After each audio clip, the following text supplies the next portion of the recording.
Is it possible that my people live in such awful conditions? I tell you, Mr. Wheatley, that if I had to live in conditions like that, I would be a revolutionary myself. King George V was born on June 3rd, 1865, at Marlborough House in the Westminster district of London, England. The second son of Prince Albert, Prince of Wales, and Princess of Wales, Alexandra of Denmark.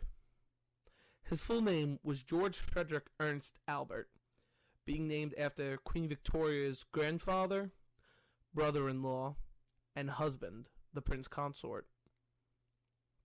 As I said before, he was the second son of the Prince of Wales, so this meant that he would be the Duke of York when he came of age. His brother Albert Victor, Duke of Clarence, was the heir to the throne after their father. The two were very close, only being 17 months apart in age. They would tutor together and serve together on the HMS Bashante. However, the two would split with one another, finally, in the late 1880s. Albert Victor would go to Trinity College at Cambridge, and George would continue his career in the Navy. On January 20th, 1892, tragedy struck when Victor Albert died from complications of pneumonia. The same thing that had taken his grandfather, Prince Albert. Now, George was the heir, but his brother had been engaged to Mary of Teck before his death. Queen Victoria then decided she was such a suitable match that she just arranged for her to marry George. Now, George had fallen in love with the daughter of his uncle Alfred, his cousin Marie.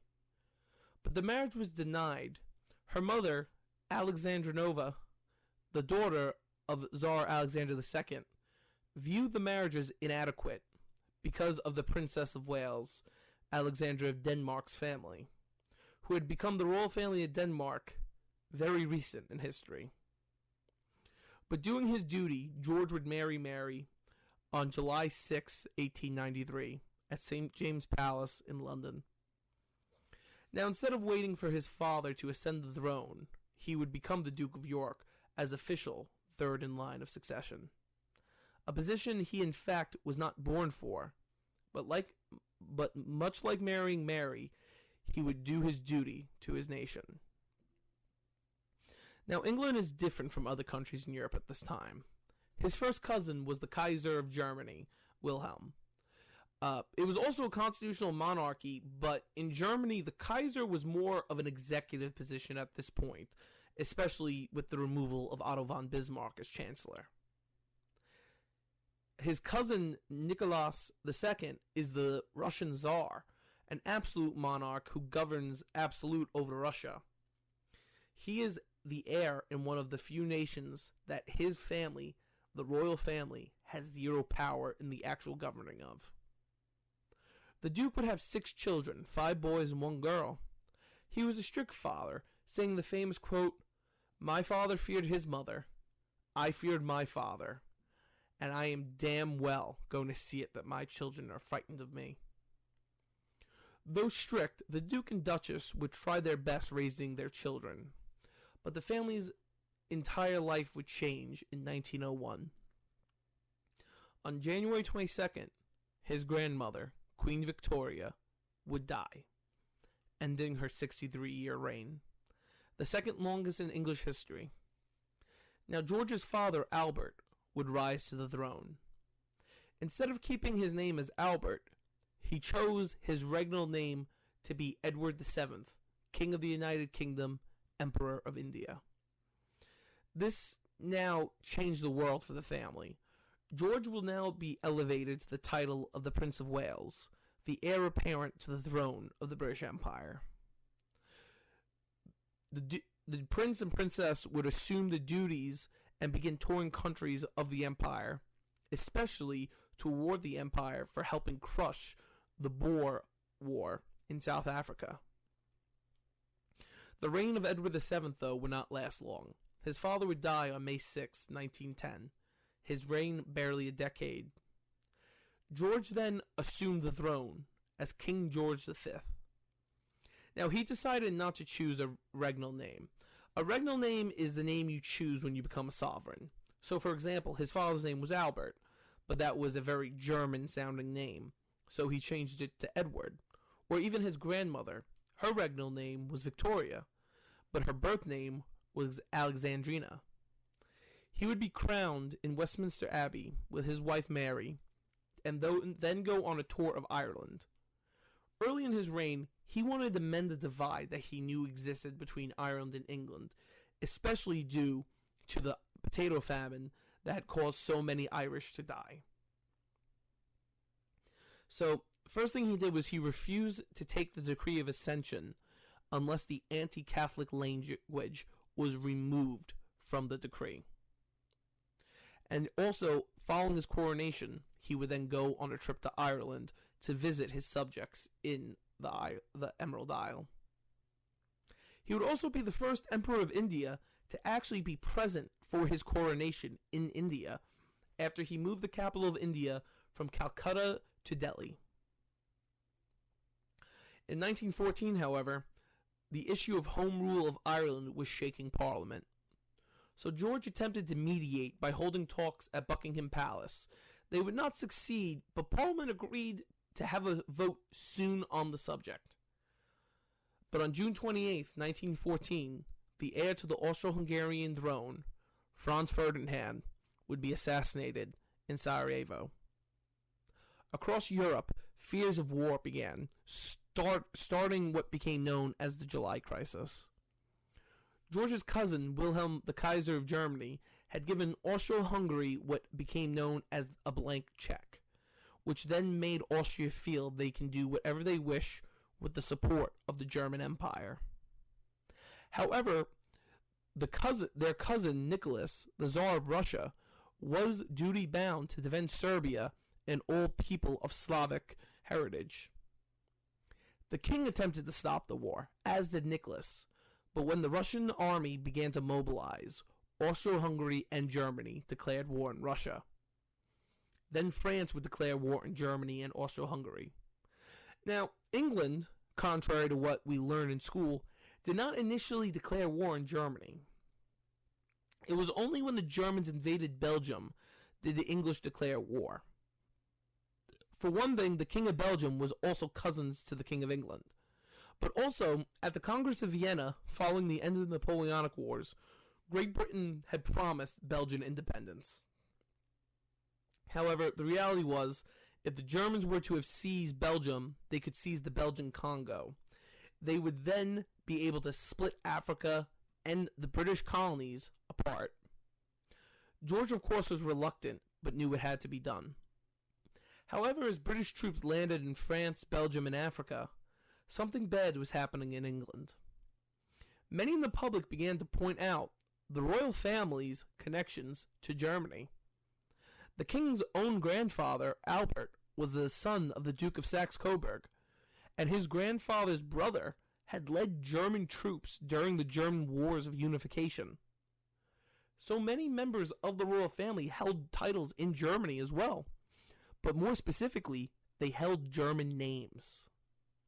The royal house of England was still the House of Saxe-Coburg and Gotha. The same for the King of Belgium.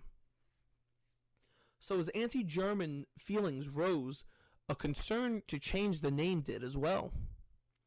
Famous author H.G. Wells would say of King George's court, it was an alien and uninspiring court. George would simply respond, I may be uninspiring, but I'll be damned if I'm an alien. In 1917, as the war dragged on, the royal family would no longer be the House of Saxe-Coburg and Gotha. It would now be the Royal House of Windsor.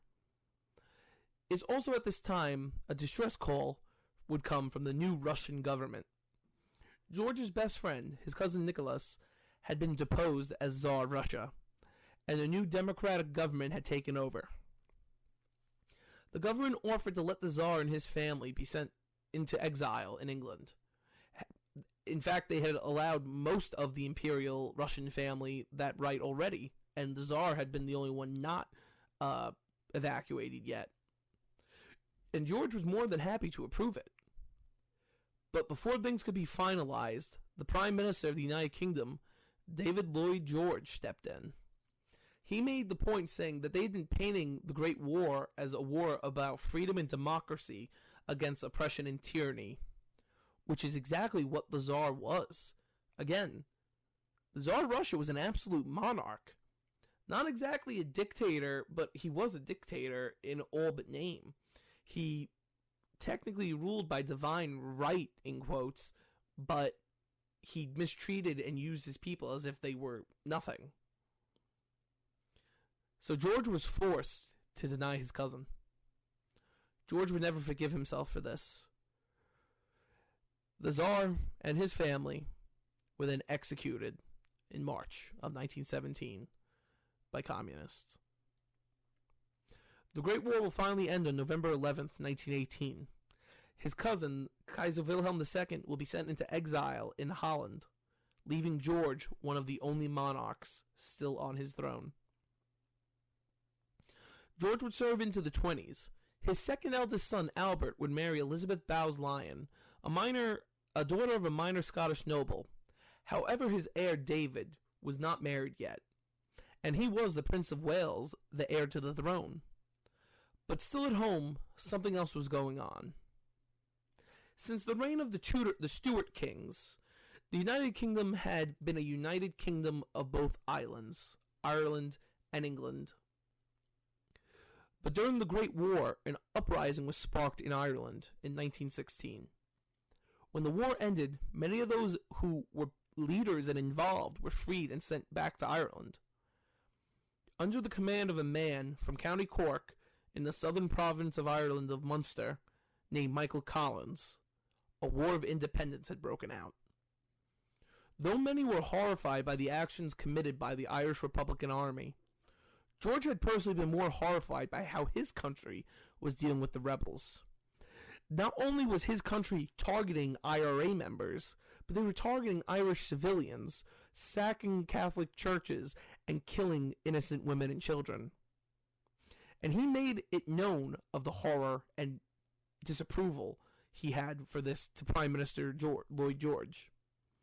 The conflict would end with the Anglo-Irish Treaty that established Ireland as a free state, which would then gain full independence in 1937 during the reign of his son.